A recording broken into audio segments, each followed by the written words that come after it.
বর্তমান সমাজে সবকিছুই যখন কৃত্রিম বুদ্ধিমত্তা নির্ভর হয়ে পড়ছে, তাই আগামী প্রজন্মকে প্রাণশক্তিতে উজ্জীবিত করতে শিল্পকলার ভূমিকা অনস্বীকার্য। সেই বিষয়কেই মাথায় রেখে এগিয়ে চলেছে রিষড়ার মীরা স্মৃতি চিত্র প্রদর্শনী। গুটি গুটি পায়ে ৩৫ বছরে পড়ল এই সংস্থা। প্রথম ২ জন থেকে শুরু হয়েছিল যাত্রাটা, এখন সংখ্যাটা ২০০০-এ দাঁড়িয়েছে।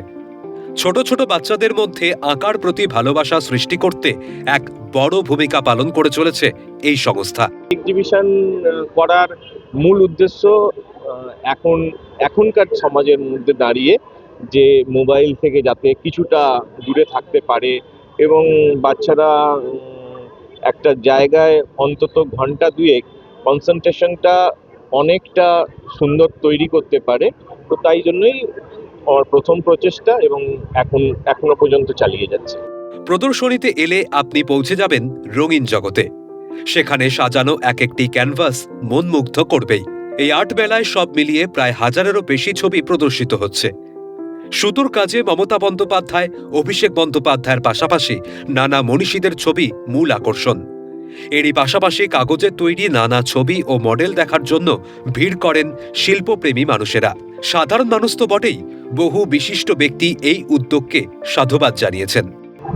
একটা রিক্সার মতন জায়গায় ওর একার প্রচেষ্টা এখানে যেভাবে শিল্প শিক্ষা দিচ্ছে, মোটামুটি কলকাতার একটা আর্ট কলেজের স্ট্যান্ডার্ডের মতন। এখানকার ছেলেরা এখান থেকে ছবি এঁকে ভারতবর্ষের শিল্পে নিজেদের জায়গা করে নিক, আরো বড় জায়গা তারা প্রতিষ্ঠিত হোক, এটি আশা করব। এবং আজকে সত্যি আমি মুগ্ধ। আমি 2019-এও একবার এসেছিলাম, কিন্তু আজকে যে জায়গাটা দাঁড়িয়েছে সেখানে এই ছবি আঁকার যে শিল্পী তৈরি হচ্ছে, ছোট বাচ্চা থেকে বড় প্রত্যেকটা ছবির মধ্যে তাদের নিজস্ব চিন্তা ভাবনা।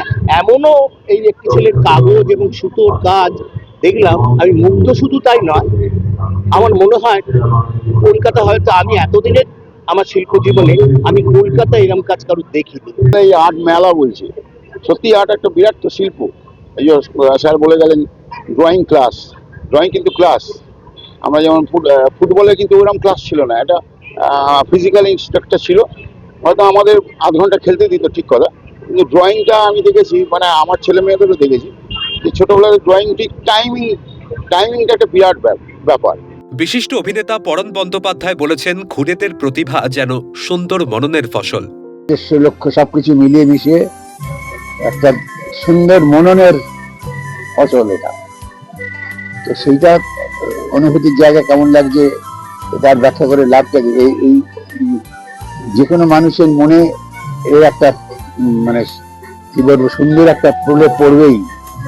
আর আমরা যখন এই পথে চলাফেরা করি সেখানে এটা দেখে আমি মুগ্ধ হয়ে যাচ্ছি। রঙিন ক্যানভাস হাতে রং তুলি, রঙিন ক্যানভাস হাতে রং তুলি, আমার মেয়ের ছোটবেলাটা কি করে ভুলি। কারণ এই শিক্ষাকেন্দ্রে আমার মেয়ে বহু বছর আঁকা শিখেছে, এখানে এসে আমার মেয়ের ছোটবেলাটা মনে পড়ে গেছে। ধন্যবাদ। আর চঞ্চল স্যারকে অনেক ধন্যবাদ, কারণ এত বছর ধরে এরকম একটা প্রতিষ্ঠান চালানো মুখের কথা নয়। চঞ্চলবাবু চাইছেন এই যে একটুখানি মাঠমুখী হোক তাদের যে অভিভাবক, তাদেরকে জানাচ্ছেন যে এই আঁকার প্রতি তারা মনোযোগ দিক। সব মিলিয়ে এই যে 35 বছর ধরে এই যে আর্ট এক্সিবিশন চঞ্চলবাবু করা ইতিমধ্যেই নজর কেড়েছে এই রিষড়াবাসীদের। ক্যামেরায় শুভজিৎদের সাথে সমীর সিনহা, ক্যালকাটা।